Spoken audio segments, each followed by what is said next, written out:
ये कहानी एक पिज्जा डिलीवरी बॉय के साथ हुई एक सच्ची घटना पर आधारित है। ये घटना जॉन के साथ तब हुई जब वो अपने कॉलेज के दिनों में एक छोटी सी पिज्जा शॉप में पार्ट टाइम जॉब करता था। एक रात करीब 1 बजे जब जॉन अपनी शिफ्ट खत्म करके घर के लिए निकलने ही वाला था, तब अचानक ही पिज्जा शॉप का फोन बजा। जॉन ने फोन उठाया तो कोई आदमी बहुत ही सहमी आवाज में ऑर्डर दे रहा था। पहले तो जॉन ने ऑर्डर लेने से मना करने का सोचा, क्योंकि पिज्जा शॉप का क्लोजिंग टाइम ऑलरेडी हो चुका था।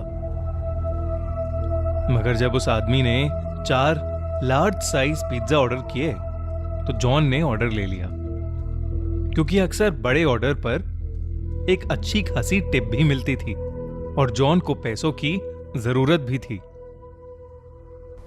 जॉन जल्द से जल्द पिज्जा लेकर डिलीवरी करने निकल पड़ा। डिलीवरी एड्रेस उस पिज्जा शॉप से काफी दूर शहर के आउटस्कर्ट्स में था।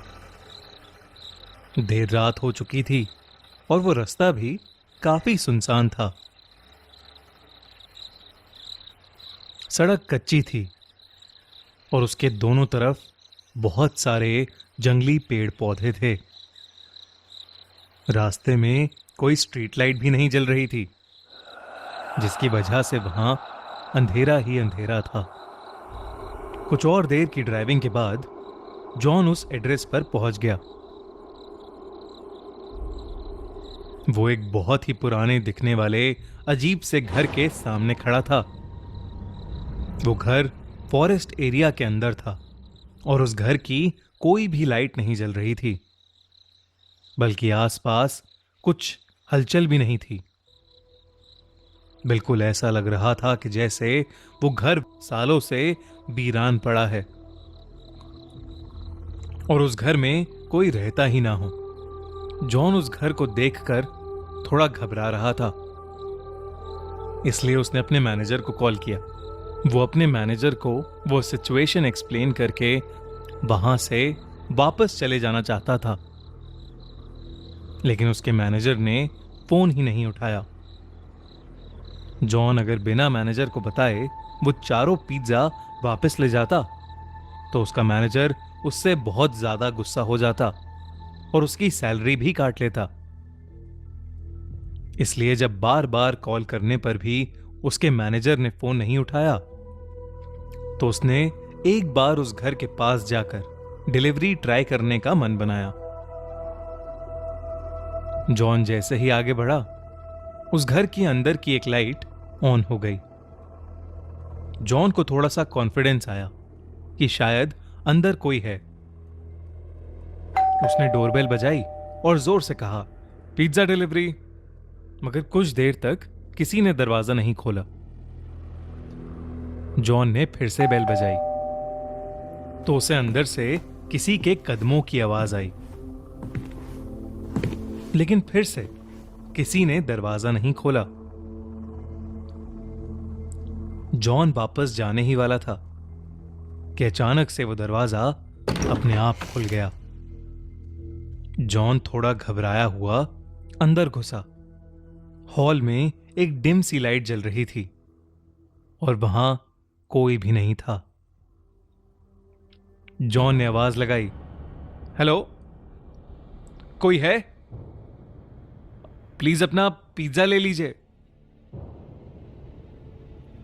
तभी जॉन ने देखा कि हॉल में पड़े सोफे के नीचे एक काली बिल्ली निकलकर एक रूम की तरफ भागी।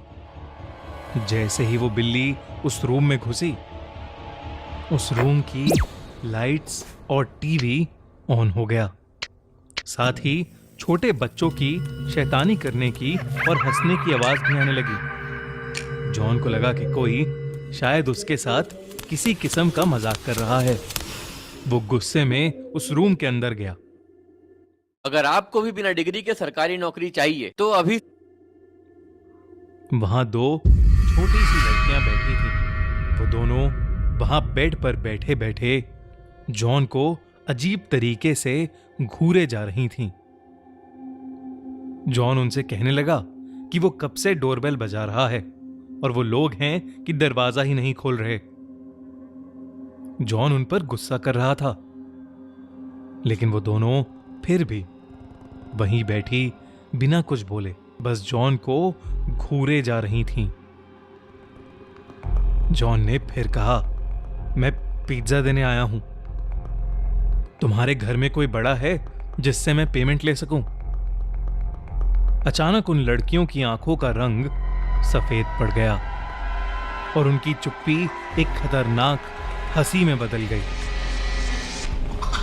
उन दोनों ने उस कमरे के दरवाजे की तरफ इशारा किया जो जॉन के ठीक पीछे था। जॉन पीछे पलटा तो वो घबरा उठा। उसके हाथ से चारों पिज्जा के डब्बे नीचे गिर पड़े, क्योंकि उसके ठीक सामने एक भयानक औरत का साया खड़ा था। ये सब देखकर जॉन डर के मारे कांपने लगा। वो जैसे तैसे अपनी बाइक की तरफ भागा और वहां से निकल गया। उस औरत का साया और वो दो लड़कियां उस घर के दरवाजे पर खड़े हुए उसे जाते देख रहे थे। जॉन अभी कुछ ही दूर पहुंचा था कि उसे फील हुआ कि उसकी बाइक खराब हो रही है। एकदम से बाइक के घिसटने की आवाज आने लगी और बाइक बंद पड़ गई। सहमा हुआ जॉन बाहर निकला और उसने देखा कि उसकी बाइक का टायर पंक्चर था। उसने डर के मारे पुलिस को फोन मिलाया और जल्द से जल्द मदद मांगी। वो आसपास देखने लगा और अचानक ही उसकी नजर बाइक के रियर व्यू मिरर पर पड़ी, जिसे देखकर उसके पैरों तले जमीन खिसक गई। बाइक के पीछे उस औरत का साया और वो दो बच्ची खड़ी थीं। वो तीनों धीरे धीरे जॉन की तरफ ही आ रहे थे। जॉन हड़बड़ा के बाइक वहीं छोड़कर जंगल की तरफ दौड़ने लगा। दौड़ते दौड़ते वो बहुत थक गया और एक बड़े से पेड़ के पीछे जाकर छुप गया। वो बस अपनी जान के लिए दुआएं मांगने लगा कि कुछ ही देर में उसे दूर से पुलिस सायरन की आवाज आई और उसने अपनी बची हुई हिम्मत लगाकर अपनी बाइक के पास वापस दौड़ना शुरू कर दिया। वो वापस अपनी बाइक तक पहुंचा तो उसने देखा कि पुलिस उसकी बाइक की इन्वेस्टिगेशन कर रही थी। उसने पुलिस को सब कुछ बताया और उन्हें उस घर तक ले गया। पुलिस ने उस घर के अंदर जाकर जांच पड़ताल की, लेकिन उन्हें एक जंगली बिल्ली के अलावा उस घर में कोई नहीं मिला। अगली सुबह जॉन को यह पता चला कि वो घर पिछले 3 सालों से खाली पड़ा है और तो और 3 साल पहले उस घर में एक औरत और उसकी 2 छोटी बेटियां रहती थीं, जिनका एक रोज अचानक मर्डर हो गया था। ये जानकर जॉन के होश उड़ गए। उसे समझ आ गया कि उस दिन जिन लोगों को उसने देखा था